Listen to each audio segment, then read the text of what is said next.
911. Yeah, I'm fairly certain we just found a body along the mountain bike trail. Okay, where are you at? We are between Olmo and North Avenue. It's in Armada. There's a subdivision. Hold on a second. Is it a male or a female? Female. About how old do you think she is? I didn't get that close. Okay. Is she on the trail? No, she's off of the trail, touched back in the woods. Her clothes are all taken off.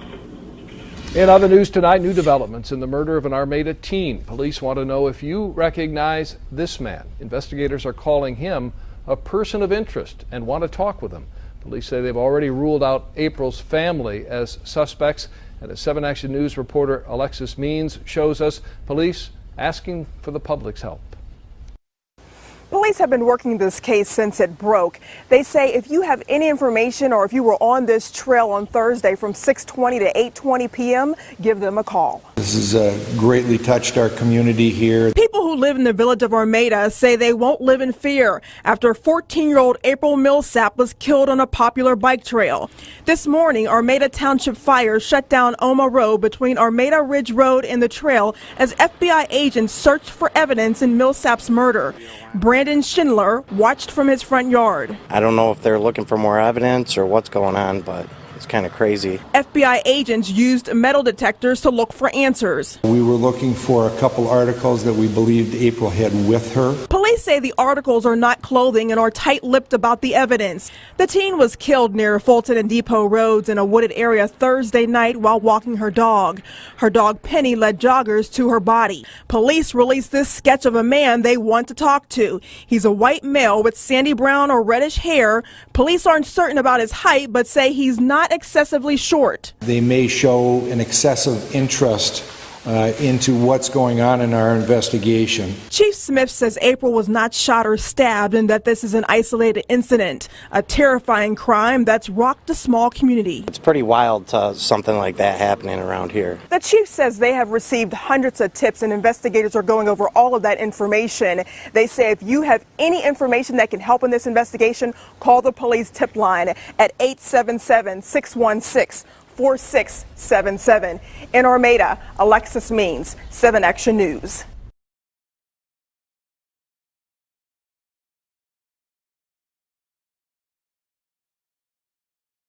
We begin today with family and friends saying goodbye to April Millsap. Her funeral is being held right now as police continue to search for her killer. 7 Action News investigator Jonathan Carlson is in Armada right now with the very latest on where the investigation stands today. Jonathan, we saw a lot of activity in that community last night. What's going on now? Well, good afternoon. Let me begin by showing you the church where all of this is going on right now. A few hundred people have gathered for a final goodbye. April Millsap, 14 years old, killed while walking her dog last week. Police tell us her killer is still at large. No one has been charged in this case yet. Those entering the church today, many wearing pink. The investigation into who killed her, still hot. FBI and police set up roadblocks, as you mentioned, to check those coming in and out of town yesterday as they interviewed folks about this case. A lot of people here in a very somber mood, as you can expect, saying their final goodbyes today to April Millsap. Back here live, I want to show you the parking lot where there's been sort of an overflow crowd here of people gathering. They handed out this brochure inside the service there for everybody to read a little bit more about April for those that didn't know too much about her life. A lot of friends and family here. We will, of course, have the latest on this and the investigation coming up tonight at 5. For now, we're live in Armada. I'm Jonathan Carlson, 7 Action News. All right, Jonathan, thank you very much. Meantime, a father and son are being arraigned on drug charges in St. Clair County. The drugs were found during a search related to the Armada murder case. But right now, we're just talking about drug charges. 7 Action News cameras were the only media in the courtroom this morning. 32-year-old James Vancalis Jr. was charged with 2 counts for delivering and manufacturing marijuana and maintaining a drug house. Police found 52 marijuana plants at the home. The judge set a $75,000 bond cash surety and placed him on a tether. They have not been charged in connection with the death of April Millsap. We will have more on this tonight on Action News starting at 5.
It's been weeks since her daughter was murdered and still no arrest. But tonight, the mother of April Millsap opening up to Action News about the daughter she lost. Of course, April Millsap was just 14 years old when she was found dead near her home in Armada on July 24th. 7 Action News investigator Jonathan Carlson has been breaking new details in this case since April was found. He joins us live with that interview tonight. Jonathan.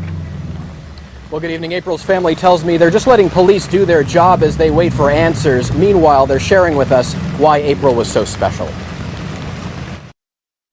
Penny, say hi.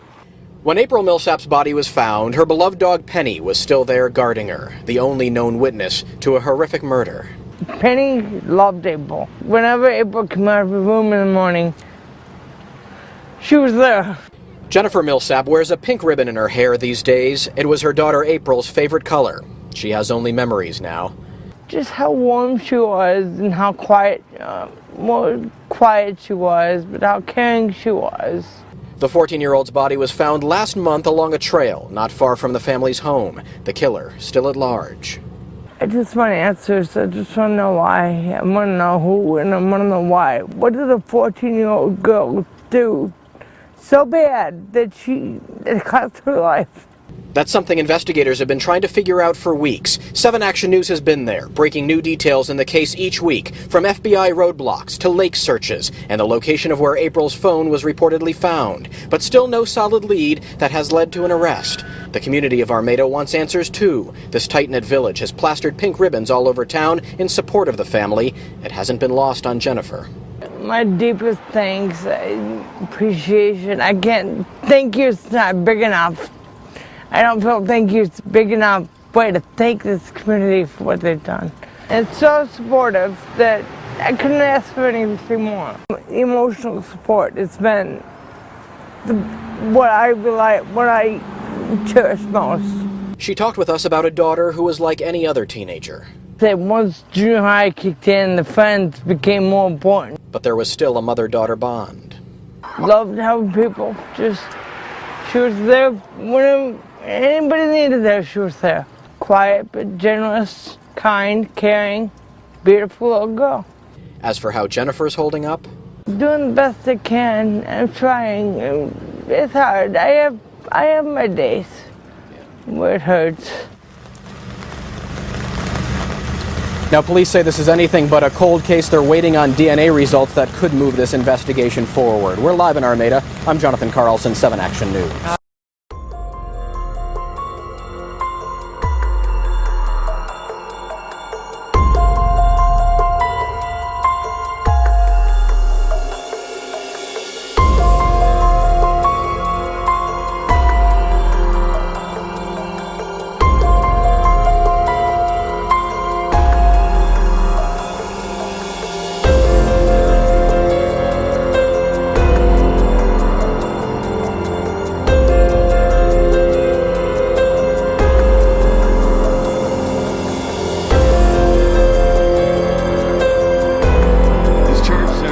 Result of an exhaustive investigation. The arrest, a victory for Armada's Police Chief Howard Smith. We've had over 1,000 tips. We have investigated and cleared all the tips that are not related to James Van Callis. Van Callis Jr. has been the sole person of interest all along in the case. He's already in jail on unrelated charges. Police say they tried talking to the 32-year-old yesterday, and he refused. Investigators say they have DNA evidence, surveillance tape, and witnesses who watched the act unfold, bolstering their case. Once you clear 1,000 tips and so many suspects, and the only thing that keeps popping up is James Van Callis. At today's announcement, April Millsap's mom, Jennifer, listened silently and left the same way, having waited nearly 3 months to hear today's news. The evidence was presented by the Armada Police Chief to the judge in court this morning. The judge then signed the arrest warrant for James Van Callis. The evidence, it was July 24th, 5:30 in the evening, that April Millsap took a walk with her dog here on the Macomb Orchard Trail. One witness, a classmate, and a second witness on the trail saw her talking to a man on a motorcycle. Both would later ID the man as James Van Callis. April rebuffed the man and ran off. She sent a text at 6:28 saying, "Almost got kidnapped, OMFG." The witnesses say the man got off the motorcycle and ambushed April from behind, using his helmet as a weapon. then dragged her into the nearby woods. The chief telling the judge the attacker confined, stomped on her, leaving an athletic shoe tread, and if not for our third witness intervening, April would have been raped. Her body was found nearly naked. That witness helped put together a composite that matched Van Callis.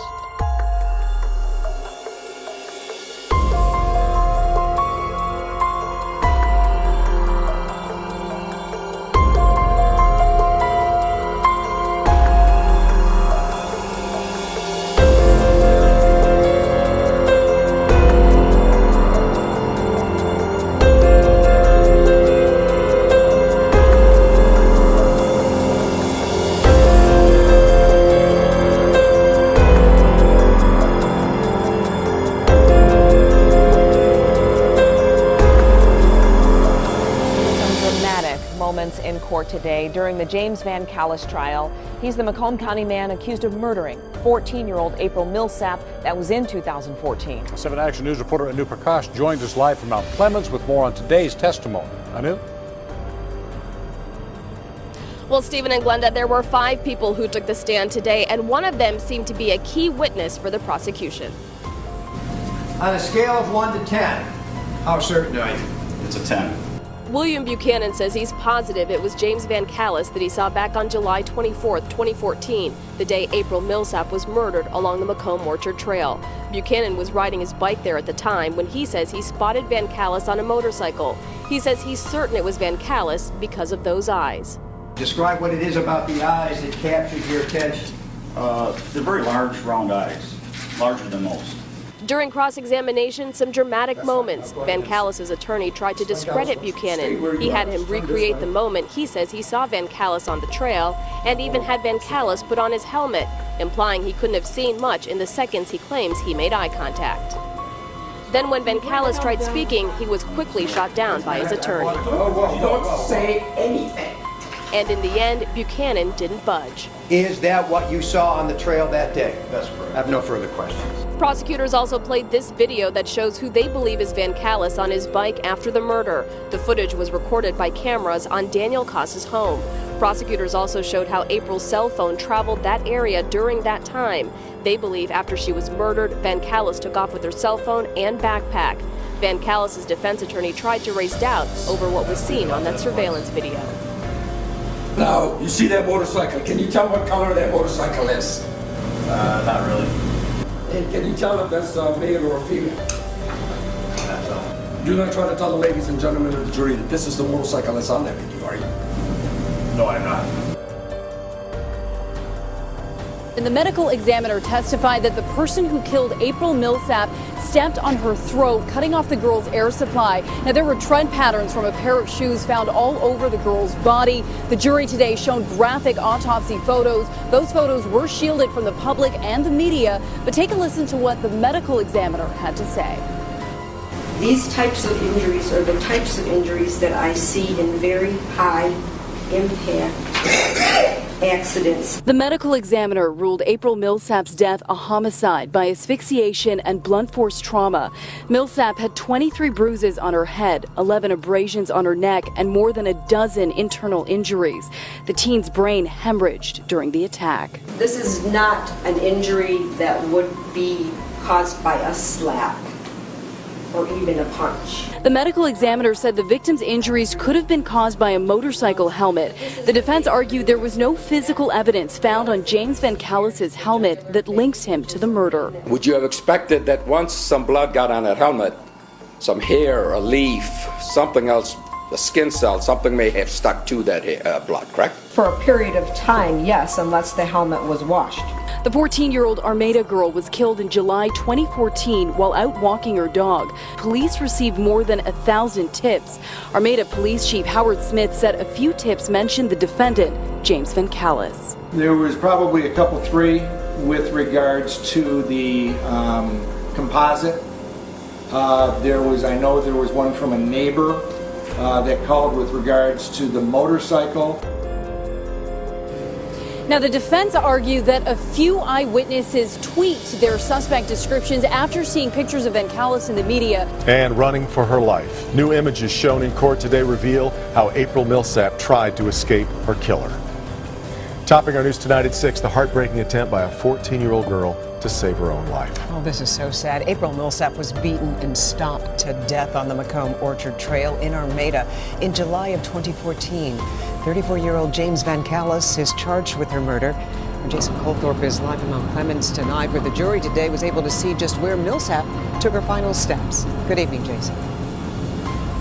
Good evening, Carmen, Devin. And the way they were able to see that was an FBI investigator who went into the cell phone once they recovered her cell phone, and she had a workout app on her phone, and she was using it at the time of her attack. They used that plus the cell phone data to come up with a map and be able to track her final hour. An FBI investigator who examined April Millsap's phone was able to pinpoint every step of her final 63 minutes for the jury. The recreation using both her cell phone data and data from a workout app shows her traveling at about 3.6 miles an hour through town. Then the Orchard Trail. Just before doubling back, the track zigzags in a circular fashion. That's the path that was taken as reported by the GPS. Then at 6:28, the investigator testified April sent a text to her boyfriend reading, "I think I almost got kidnapped, OMFG." 3 minutes later, another zigzag pattern and 3 outgoing calls made at 6:31, 6:32, and 6:33. The calls were pinpointed to the area where her body was found. Based on the time that that call was placed at that GPS. After 15 minutes at that spot, the final track shows her phone leaving the area at a speed of 22 to 34 miles an hour before ending at the spot where police found April's belongings. Bombshell testimony today in the trial of James Van Callis. Let's get you caught up with what happened in court today. First, the day started with Van Callis's internet search history being entered into evidence, and it included cryptic searches, maybe not so cryptic, like how to know if a girl's interested in you. Also, a fingerprint expert testified saying the prints found on April's phone and backpack were inconclusive. But the bombshell that Kimberly mentioned came at the end of the day with Van Callis's ex-girlfriend taking the stand. Mara McDonald following this story for us. It got pretty startling here, Mara. It sure did, Devin. As a matter of fact, she is still on the stand as we speak. And she started the day talking about how she found her now ex-boyfriend in the middle of the night cleaning his shoes. It got worse for him from there. Crystal Stadler was living with James Van Callis at the time April Millsap was murdered along the Macomb Orchard Trail. She details in court how Van Callis was out of the house at the time April was killed, and how when her then boyfriend returned home, he was acting really weird. For starters, she woke up in the middle of the night to see him cleaning his shoes, something he never did. And then... Does he say anything to you when he comes back to bed? Yeah, that he messed up and he needed me to stand by his side. Stadler's testimony gets worse for Van Callis, saying he asked her to wash his clothes, something that never happened. And... Did you find something unusual in the Carhartt jacket after you washed? Yeah. What was it that you found? Like wadded up hair and like shavings of grass or like hay. Hair that she says belonged to a person, not an animal. And then Stadler says Van Callis asked everybody in the house to lie about what kind of shoes he had on the day the young girl was killed. What was he telling to everybody in the house? To tell him that he was wearing K-Swiss shoes. Was he wearing K-Swiss shoes that night? No. Back here live, what else struck her as strange about the whole shoe thing? When she woke up in the middle of the night and says she saw him washing his shoes, he was cleaning them with hand sanitizer.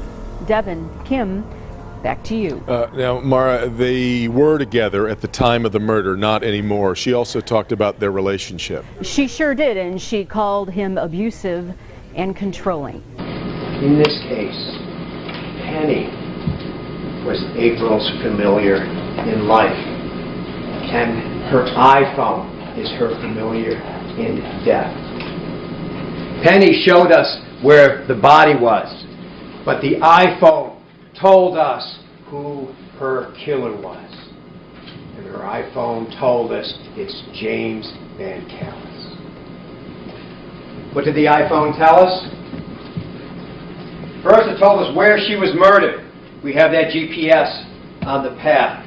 Second, it told us when she was murdered, at approximately 6:30 or 6:31 on July 24th of 2014. It told us where to find her backpack. As you saw from Agent Zent's recreation through that blue line on that visual, how the motorcycle went up through the path and crossed back into town. And just as importantly, it told us who did not commit this murder. This murder was not committed by somebody on foot.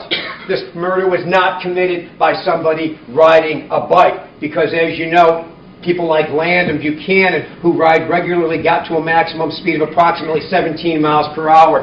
The Zent's GPS graphic showed you that the average speed was 34 miles per hour, spiking towards 40. We know it wasn't a white van because there was no white van seen on the path or anywhere near the Orchard Trail. And it damn sure wasn't a border collie. What it was a motorcycle. James Van Callis's motorcycle. A motorcycle you've come to see during our proofs, and I'm going to show you in an uninterrupted fashion, that was so unique in its modifications that it became a fingerprint, that it became unique. And that unique fingerprint is owned by James Van Callis. That motorcycle was at the murder with James Van Callis. He was the one who brutally, without reason or shame, stomped April Millsap to death. Information also that we learned from her phone, which is critical, is that text at 6:28. I almost got kidnapped. OMFG, oh my effing God. That tells us very clearly that prior to that text that she sent to Austin, she had been assaulted. She had been confronted. She had in some way likely been grabbed and escaped. Because if you follow Zentz's path, when she is coming down that path, she's going 2.2 miles per hour. When she turns around and heads back, she's doubled her speed to 4.4 miles per hour. All of the witnesses told you, and we'll see you just in a second on another graphic, that they all thought the same thing. She was tense. Something wasn't right. They all said there was something wrong. He wasn't successful that first time. He had to come back and try a second time. That's what's critical. That 3 minutes between 6:28 when she made that text to the point where she got just past the Liberty Trail at 6:30 to 6:31. He figured it out. How is he going to do it? This time he grabs his helmet and he hits her on the top of the head, at which point the helmet falls. Her phone goes to the ground. You saw the distance that he had, that very short time distance in that tunnel of trees. He's got to get her off the path at this point. So now he picks up the phone, he puts it in his pocket, he picks up his helmet, and he picks up her. She's also dropped the leash because you've seen the picture and how small she is. This helmet you saw from Dr. Petrangelo in this spot here knocked her silly blunt force trauma right there in the face. He has to grab her, the phone, and the body, and he hauls it into the crowded area, that one small space. But now he's got two problems. Number one, he's got her phone in his pocket, and he's got the dog. In dealing with the phone first, those 3 phone numbers mean nothing to this case. You heard Detective MacArthur. She looked at 7 months' worth of records of Van Callis and of April. April only had one 810 number that she dialed. That number goes to a company that isn't using that phone number. It exists, but it's not answered. This is a butt dial. Every one of us that has an Android phone or a phone with this sort of face has done that. We've dialed somebody and we didn't know. We either hit redial or it came up with a new number. That's what those 3 numbers represent. No connection whatsoever to this case. But now he's got a second problem. He knows when he has taken her off the path that she may still at some level be alive. So when he brings her over, first thing he's going to do is stomp her. All about her head. All about her chest. Because he can't afford to have her get up now. He can't have her get up and identify him or start screaming. He knows that path isn't completely empty just by the 5 witnesses we brought so far. That's not all the other ones. There were people on that path that could see him. He had to silence her so that she wouldn't scream out and have him get caught. But now he's got a second problem, and that's the dog. And that dog, though she may not have been able to prevent the death, as April's familiar, by God, she wasn't going to leave her to die alone. That dog probably whimpering at which point now. Remember on Zenz's text, remember his graphic,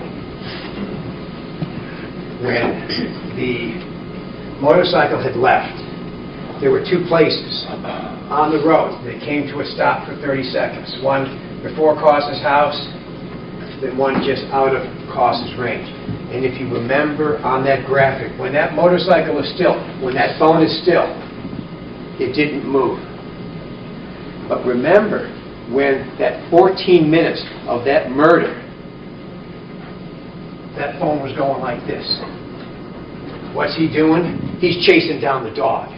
He knows he's got to silence that dog, or that dog is going to alert somebody on the path that he's there and she's almost dead and he wants to rape her. He doesn't want to get caught. So he's probably at some point able to grab the leash on the dog, but like most dogs, if you have just a regular leash, it's slipped up over the head, because when Penny is found, there's no collar and there's no leash. He had gotten it. But probably by now, Penny is simply whimpering. So one of those little squiggles, he probably goes back to the path and looks left and right to see if anybody's coming. And nobody's coming. So he goes back and he starts to do what he wanted to do all along. First thing he does is he comes up, he grabs her shoes, and just throws the shoes behind him. Goes up to her top, pulls that tank top down, takes that bra, rips it off, moves down to her pants. Starts to unbutton them, pulls her pants all the way down. Here's a sound. He sees Amy Spinella. Remember Amy's testimony, she saw the eyes. He looked like he had his hands in a cookie jar and got caught. That's why they're like this. Because that's what he does. Now he knows he can't stay. Now he knows he can't finish. Because he's been seen. And the panic starts all over again. So he grabs her iPhone, grabs her backpack with all the stuff in it, grabs the leash, grabs his helmet, gets on his bike, and he leaves.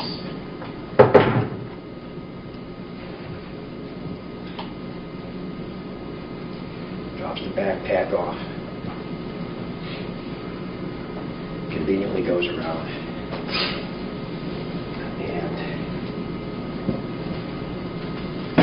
And gets out of the scene.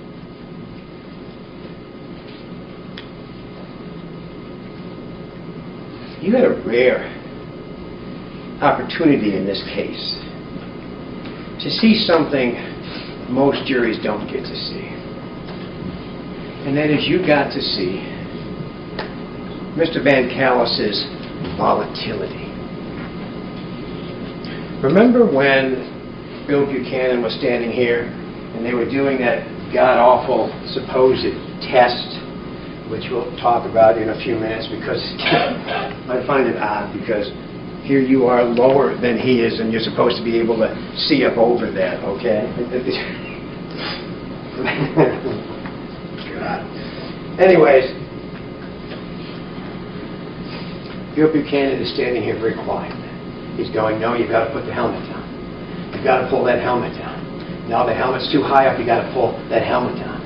Then here's Van Callis. I bought it that way! Shut up!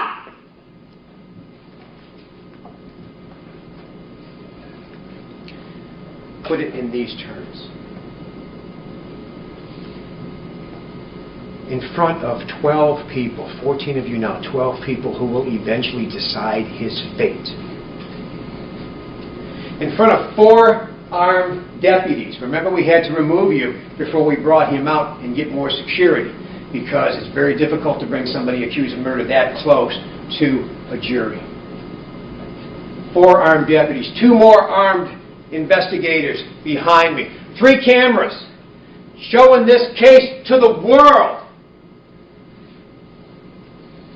And when things don't go his way, and when Mr. Buchanan tells him, no, you're doing it wrong, what does he do? He turns around and he yells at the judge. So you tell me, what chance did April Millsap have as a small 14-year-old girl on an isolated stretch of the Orchard Trail when she rejected his advances and told him no? It earned her being stoned to death. All right, back to what I was saying before. Why is he at the trail? He's at the trail because of that YouTube search that he did.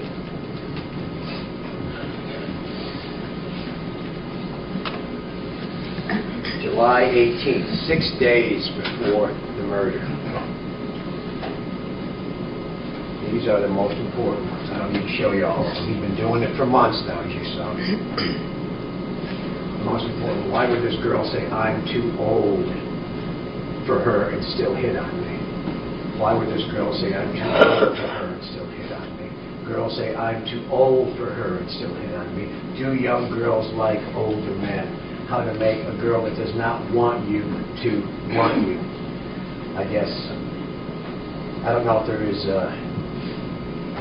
why is this girl ignoring that? I don't know if you looked up at YouTube as to say, you know, the use of a helmet is a way to get a girl's attention. And the 2 I didn't put up here, remember? In the same day, he was looking up hypnosis. Hard to hypnotize somebody when you've knocked them out.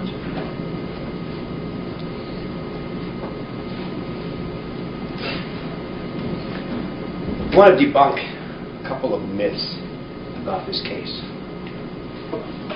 First of all, I guess, who does Mr. Vancalis think he is, like Al Capone or John Gotti or El Chapo, that we did a backwards investigation, that we decided when we found April Millsap's body that we're going to simply pin it on him? That for some, I mean, Chief Smith has been there for 8.5 years, had never heard of the name James Vancalis, didn't know who he is. We worked backwards. We decided to find a pair of shoes, match those shoes, know that he had a pair of those shoes, and then match those shoes to him. Find somebody in the area who owns a motorcycle and say, hey, he's got a motorcycle. Let's pin it on him. Really? Really? I mean, what is all this? 1,000 tips. 1,000 tips. 75 investigators working full-time for weeks to find 1,000 tips. Each tip was looked at. Each tip was investigated. Each tip on here has a conclusion indicating what was done, where it was done, and how it was closed out. How about the fact that Armada Village is small, so that they went to every house and every business in Armada Village and asked questions and filled out surveys, getting information. What about a rolling stop or a roadblock where they stopped hundreds and hundreds of people? There may have been tips coming in on James Vancalis at the time, and those were sent to a special unit. But they didn't avoid any other tip. They didn't stop looking. They spent months investigating every possible clue to be certain that there were no mistakes. And is there a lack of physical evidence in this case? Remember what Kozlowski said. Absence of evidence does not mean evidence of absence. And that's pretty damn certain when in fact you've destroyed all of the evidence. When you come home after stomping some young girl to death with your shoes that are this size, that have this type of cleat, and then clean it with hand sanitizer, and then put them in a box and get rid of the box. What about the helmet? You saw the helmet. You saw the photographs of this helmet. You saw how messy that house was. OCD my ass. Okay? The only clean thing in that house was this helmet. And you saw all the streaks on it. Because he cleaned off the DNA. Cleaned off April. In fact, he did such a nice job, even his DNA wasn't on the helmet. And then he takes his Carhartt hoodie, something that would have had blood spatter on it from moving her body, and he throws it out. And then you take the pants and you wash the pants and you get rid of those. And then you take the clump of hair that could have been April's hair and you take that off the sink and you throw it out. Yes, there is no physical evidence, but it certainly wasn't for lack of trying. We can't get to what he's already thrown out before we know it's him. Let's go to the next photograph. This is the photo of the helmet as it was taken on that night, so you can see it in all of its glory. Next photographs show you the helmet. Now we can see what we didn't see before, all the clean streaks on it. And more important than the clean streaks, the lint still on the helmet from having been cleaned so recently. And anybody that's cleaned anything with socks, sitting on the socks, you know how much lint socks leave. He was cleaning the bottom of those shoes, putting the crystal with socks. And he's cleaning this helmet with socks. There are the K-Swiss shoes. You can see that tread pattern is absolutely nothing like the tread pattern. Now, the importance of this photograph and the next one, look how beat up those shoes are. Now let's go to the next photograph. Let's look at all the photographs we have of how clean the Nikes are. Why would you throw away the clean, nice, expensive pair of Nikes and keep those garbage K-Swiss? Unless they have something to hide. And more important is the number of times we showed you these shoes, just to validate how recently he had them. That's in the summer of 2013. That's November of 2013. That's December of 2013. That is April. This is, we showed you photographs from November, December, and we showed you photographs from April, February. This one is April in the car. What's nice, again, about this one is this pattern right here. This pattern is shown very specifically right here. Look at that when you get back. That's the same pattern. That was in April. And this one, though, just a flash, was June 18th. So as of June 18th of 2014, he still had these shoes and they were in really good shape. But you know what's like really creepy? The exhibit that we pulled that shoe off of came from a video where he's sitting in the car videotaping a young girl with brunette hair in a parking lot in the car next to you.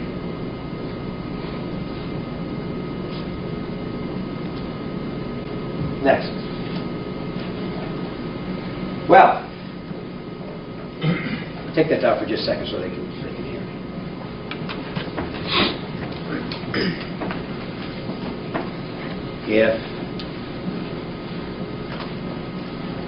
If Penny, her iPhone, were April's familiar, James Van Callis's phone is his Benedict Arnold. It's his Judas. Because look at the information we got about Mr. Van Callis from his phone. We're going to show you before and after photographs of him on the motorcycle. The modifications of his motorcycle, which make his motorcycle unique, came from all of his cameras in his phone. The photos and videos of him in his Nike Jordans came from his phone. The video of how quiet the motorcycle is came from his phone. The photo of his red tinted hair. I don't want to hear any more questions about red tinted hair. We found a photograph on his phone he took of him with red tinted hair. The photo of him wearing the helmet, the mustache visible, came from his phone. The times and locations of his phone before, during, and after the murder came from his phone. That critical text message from his brother came from his phone. And that creepy video came from his phone. I'm going to play that motorcycle video for you. This is Sandra, his sister, on the motorcycle. A couple of interesting things about it. Yeah. His wife also always was. What's your name now? Don't get in your mind's way. You'll hurt her.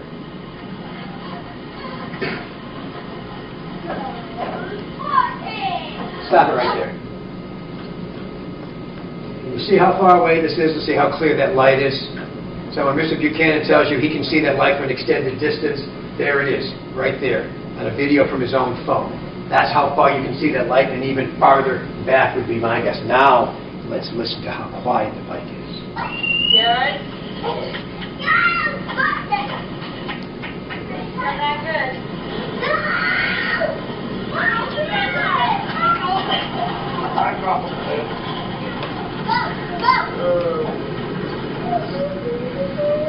Jeremy, can I ask you to come down and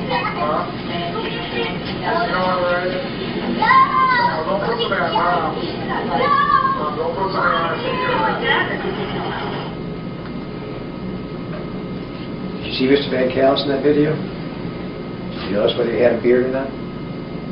That camera panned right past him. That's how fast Amy Spinella went past him.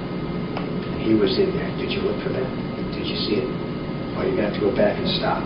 That's the situation she faced. That fast. Going right by.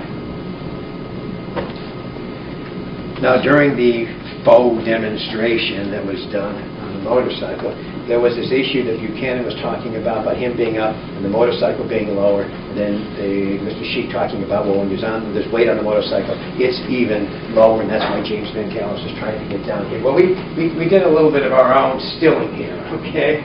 Here's a photograph of that bike as it sits without any weight on it. You can see where that cowling is. And now you can see where it is when there's somebody on it. So again, Buchanan is right. Go ahead and put the rest of it up. Might be slightly different angles, but there's no doubt. And also, if you would, take the red line off for just a second, if you could. We go back on everything. This is not a very large bike. Everybody thinks Harleys and everything else. When you see his sister, regular-sized woman, that bike is not that large. When everybody says it's an enduro or a moped or an off-road bike, there it is. And with that weight down, that means he's up at an angle. Buchanan's on that bike looking down. It once again confirms that he can see a mustache. Hold on just a second. We'll go to the motorcycle comparisons now. There's a photograph of what that bike looked when he bought it. And then let's just confirm the modifications. This went from white to a gray, like a Bondo. The white here stayed white. This is critical to every one of the photographs, these two items. Number one, that fender, which is white and broken up by the bar that holds the light, which is right back here. And then this white fender is now black. And that's why that disappears in almost every one of those photographs. That's a very unique thing to have two different colors. You've got the blue here, which is the only blue left on the bike except for that. That's why it's so important. When Reschke and Gail Stein see blue, it's prominent, it's right there. And then you'll see from the videos, again, you've got, this is a white cowling, and now it's black, which is why it disappears. The mirrors have changed a little bit. You have taken off this white thing, and it becomes black, and it has then those letters there. There's a reason why you don't see those letters in the cost video. We'll talk about that in just a second. So you have those different modifications are made. This is what makes this bike unique. This is what makes this bike a fingerprint, because he made these changes, and these changes are visible. They're not standard changes.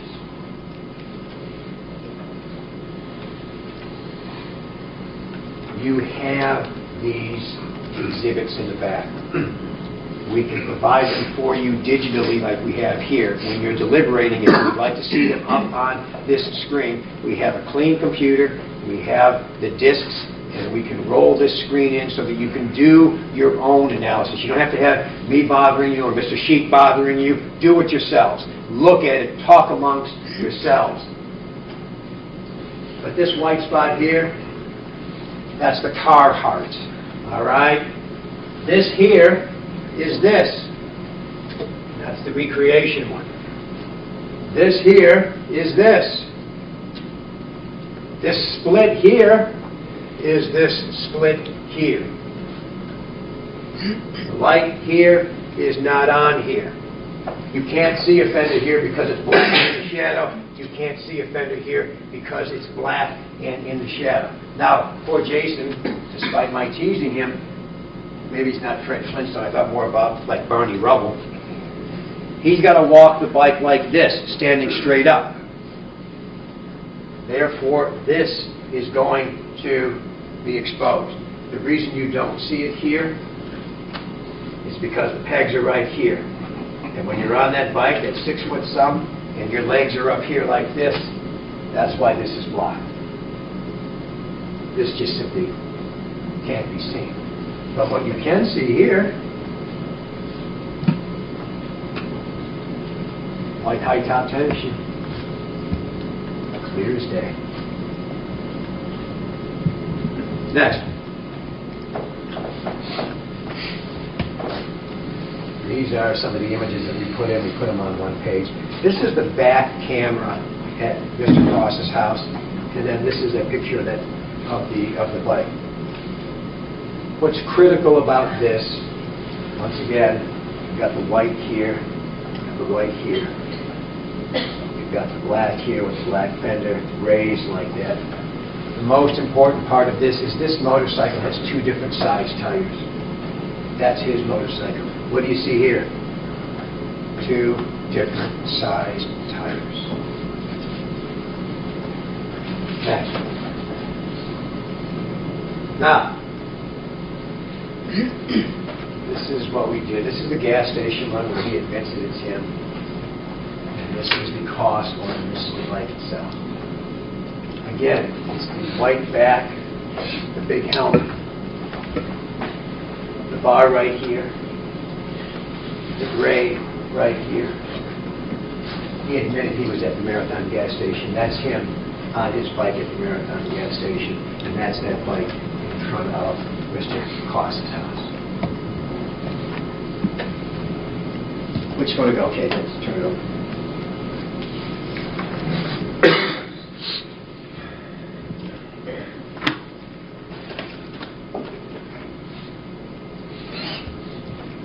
I'm almost done. No, it's been a long time. Dr. Petrangelo looked at that bruise above April Millsap's eye and said that bruise was consistent with this piece right here on this motorcycle. She said it was blunt force trauma, and that bruise was consistent. But we put them next to one another for you. Here's that piece. It lines up. That lines up. That lines up. And you can see when you get this in, that ridge lines up with that ridge.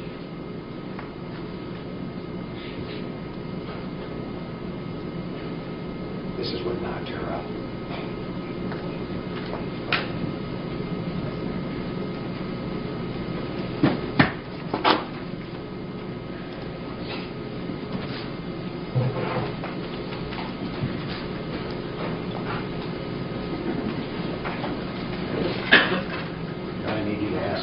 Cameras not to show the next 2 photographs.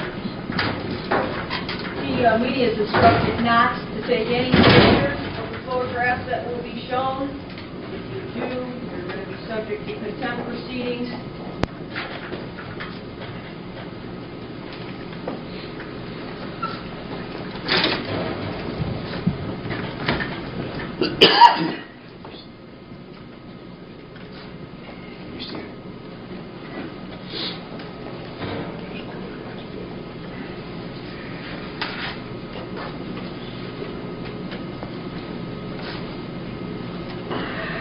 Is there really a question of rape in this case? There's one and only one reason why you would leave a 14-year-old girl like this.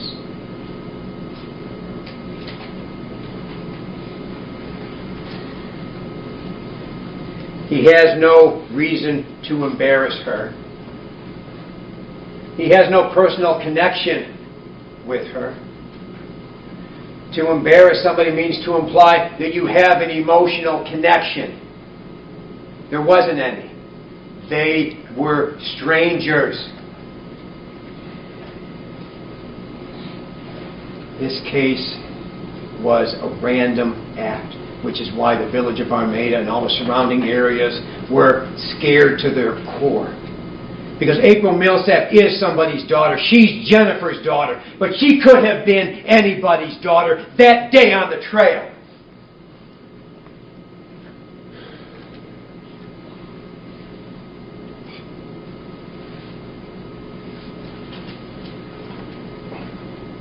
Now we know from Mr. Cervenak,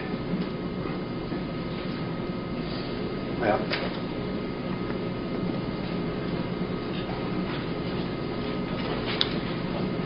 I always have an obligation, I feel, to do the jury instructions a little bit further, so let's do a couple of those right now. Let me break down essentially what first-degree felony murder is. Just put them all up there.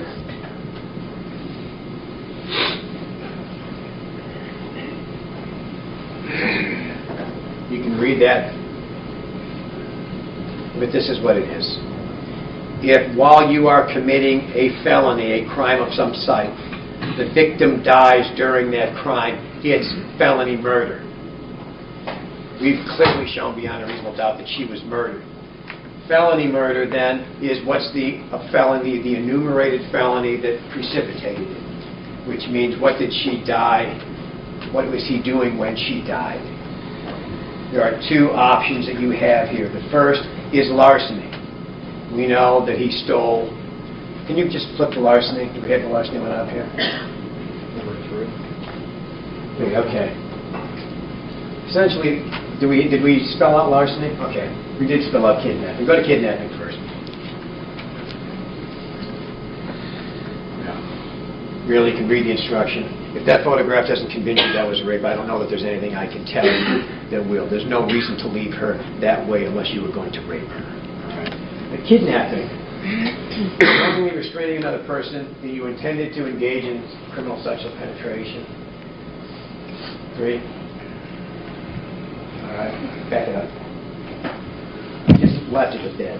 There wasn't any reason for him to remove her from the trail, to knock her out, put her on the ground, and put her in that way unless he intended to kidnap her. Read the instructions to kidnapping. All he has to do is move her and intend to do something. That photograph shows he intended to rape her. We know that he intended to do that. He had to kidnap her to get her to that point because there is no way she willfully went there. She was unconscious. And the second one is larceny. All we would have to show is that he died. She died during the course of his robbing her. Well, we know he left with her backpack and her phone and the dog's leash and the dog's collar. That's larceny. And larceny, even in the case you'll see in the instruction, you don't even have to leave the premises. You could actually pick it up and put it down before you leave Home Depot. If you intended to do it at the time, that's enough. This was a completed act. The larceny, the kidnapping were completed, the rape was attempted. And then it's felony murder. Then kidnapping, that's the instruction, and then we have the assault with intent to commit sexual penetration, which you've already seen. If you have questions on the instructions, you can always send notes back out, and we'll answer those questions. Now, I know that Mr. Cervenak had indicated in his testimony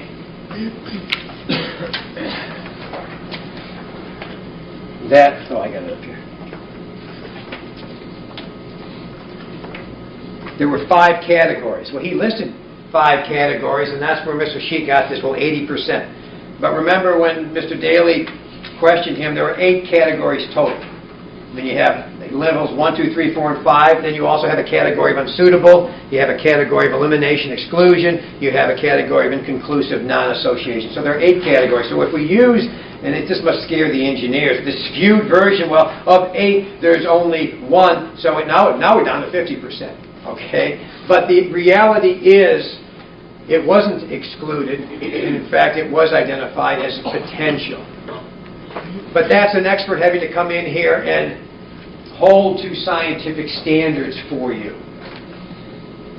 But when it comes to the bike, when it comes to credibility, you're the judges of that. You're also the judges of the patterns itself. to take these shoes back and look at the bottoms of these shoes and compare it to the photographs that were introduced.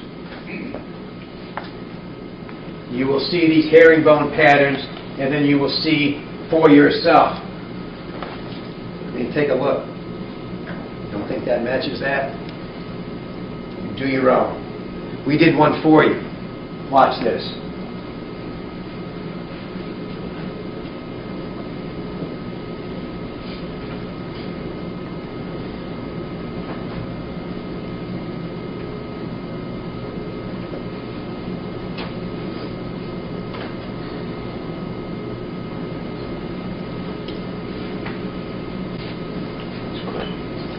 Those were the shoes that were worn by James Van Callis that he stalked the life out of April Millsap with. I ask you to convict him on every count. Thank you.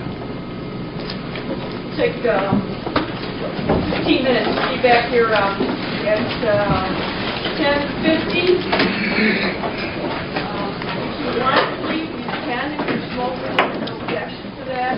Again, you're not supposed to talk to anyone, listen to any conversations if you do. And I would suggest after the deputy, you need to have a cigarette. You're going to escort you through the block.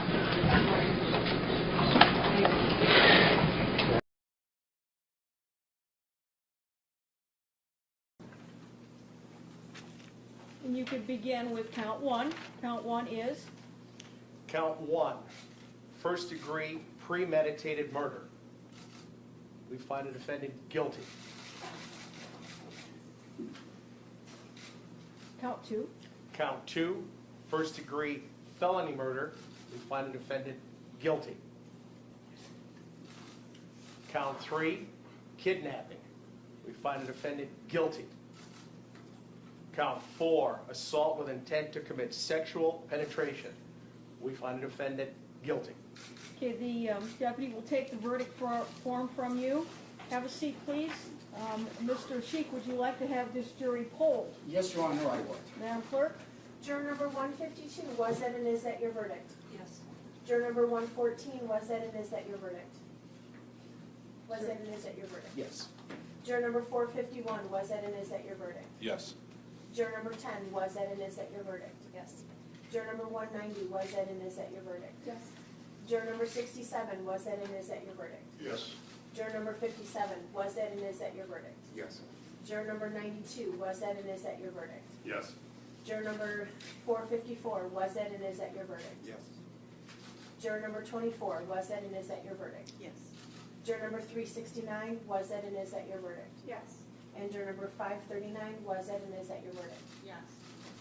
All right, folks, on behalf of myself and the attorneys, we want to thank you. This has been a long, long process. We do appreciate your patience and all the attention that you've given us. I'm going to ask you to please return to the jury room, and I will be there to see you in about 4 minutes. Thank you. All right, jury.